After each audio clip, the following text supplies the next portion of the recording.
Hello and welcome back to the channel. Today we're doing a forever dry erase calendar. These are completely customizable and a quick, fun project to complete. So let's get started.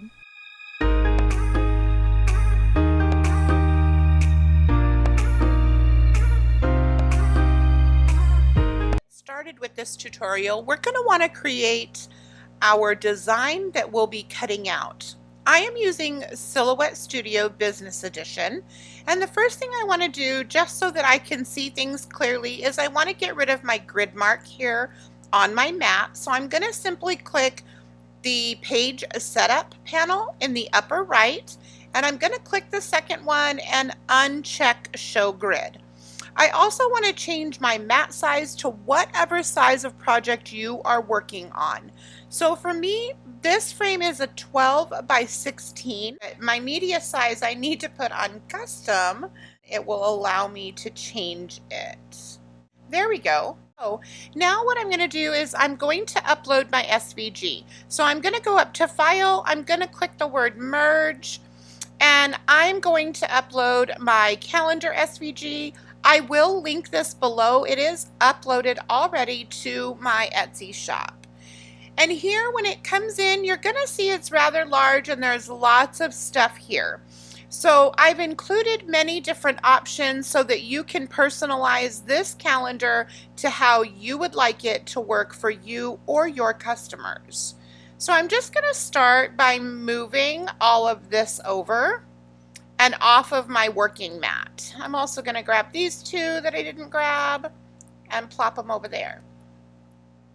So this is actually my calendar that I'll be using, and you get it loaded just like this, the size and everything that you need for the 12 by 16. And then it is ready to cut. Now, what you want to do with this is you want to make sure that when you go to cut it, that you mirror your image so that when you put it on the glass later, it's the right way when the project is completely completed. Now that we have cut our vinyl and weeded it, I simply used transfer tape and transferred it to the glass on the opposite side of which I will be glittering.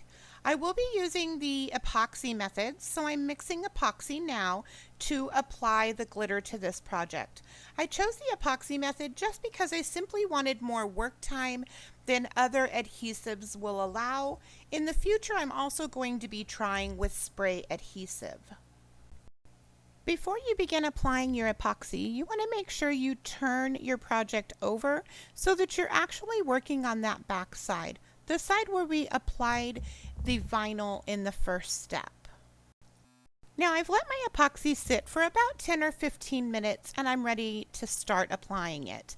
I do have my project sitting up on a box, like just a container, so that my edges are accessible to me while I work on this. You do want to make sure that you have it elevated so if any epoxy was to get under this lip or drip over, it's easy to clean up. Now I'm going to be applying some masking tape along the edges, all four of them, and that will just catch any drips. So you will want to do that on the opposite side. And here you can see this is the frame that I'm using. It is a 12 by 16. I do pick this up at Walmart for about $5 to $6, and they come in all different sizes. Now here I'm just going to use this green, I believe this is Frogger brand tape. I do prefer the blue one. I think it is a bit stickier than this green one, but this works. So I'm just going to apply it to these four edges as I stated. You could certainly use other adhesive tapes like electrical tape or however you typically like to protect your projects you're working on, such as badge reels, cutting boards, and things of that nature. For the glitter today, I'm going to be using Susan B. Anthony and Angel Wings from CNS Glitter Emporium. They will be linked below. I'm going to be using the green on top and bottom with the white in middle. And you will also see later that I do add another glitter to this project. Now I'm going to begin applying the epoxy, and I'm just going to do it with a gloved hand, and I'm going to apply epoxy, a very thin coat, to the entire project. I'll speed this process up here while I finish completing this step.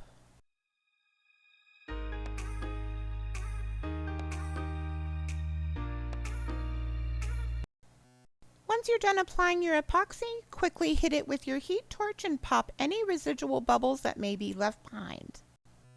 I'm ready to begin applying my glitter, so I'm going to just remove this part of the tape. I'll be removing it off the whole project here shortly, but I don't want to waste glitter by it adhering to that tape as I begin the glitter application. So I'm going to start with the green, and I'm going to have it here along the top and the bottom. So I'm just going to make sure that I really get the edges as I begin to sprinkle this on, getting the coverage that I want, because when I pick the piece up and tap it down to let the glitter fall down, it'll fill in extra areas. So I'm really just wanting to make sure that I have the rim of the project covered, both at the top and angling down by the sides. I'm going to speed this section up and allow you to just watch me glitter.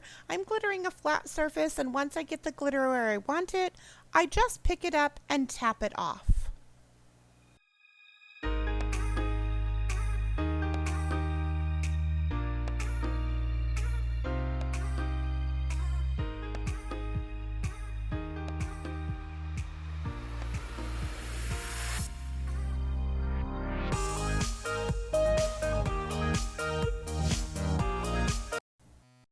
I've got the green complete, and I'm pretty happy with how it's kind of cascading down from both top and bottom. I'm not looking for any sort of perfect ombre or straight line or anything.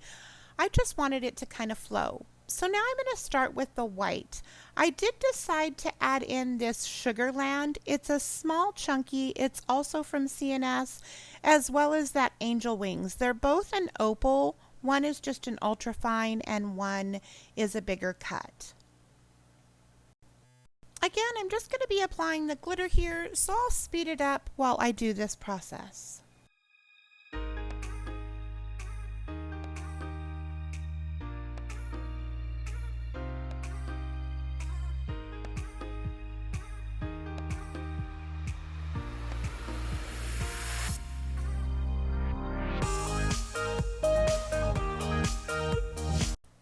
So I've got it fully covered with glitter with the first coverage.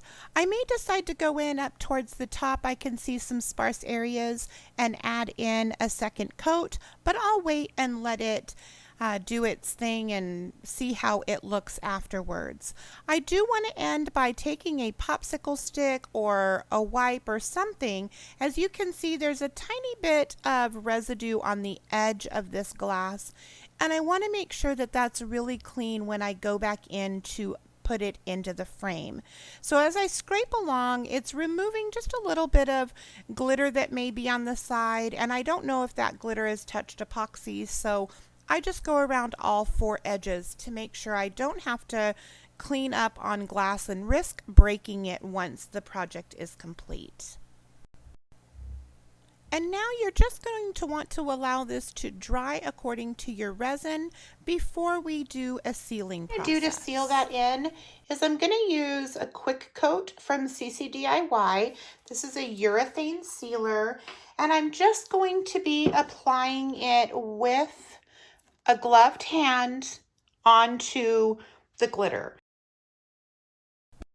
I'm going to speed this part up for you while I finish applying the quick coat just with a glove finger, sweeping back and forth, covering the entire area.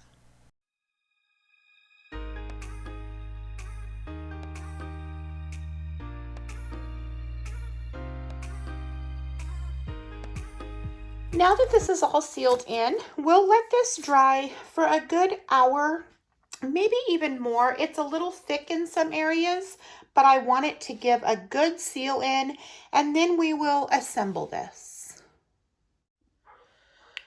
Okay guys, it is dry to the touch and ready to be assembled and put back together. This is the frame for it. I just want to make sure I'm putting it in right side up. This is just a forward-loading frame. I get these for around $5 or $6 from Walmart. And I'm, literally just going to snap it back in here. And it's one of those where you kind of snap it in and then you pull apart so it snaps in and has a little lip that catches it. So it is complete and done. And if I zoom you in and try to take that light away a little bit, you can see that I can just simply, let's say that the date here was the 17th, and there was a B day here. And when you're ready to clear it off, all you do is take something and simply wipe it off like dry erase. And if it leaves behind anything that you don't like, you can take a coffee filter and your favorite cleanser and clean it with window cleaner or alcohol. We hope you enjoyed this forever calendar tutorial and that you'll be making one soon. We'll see you on the next video.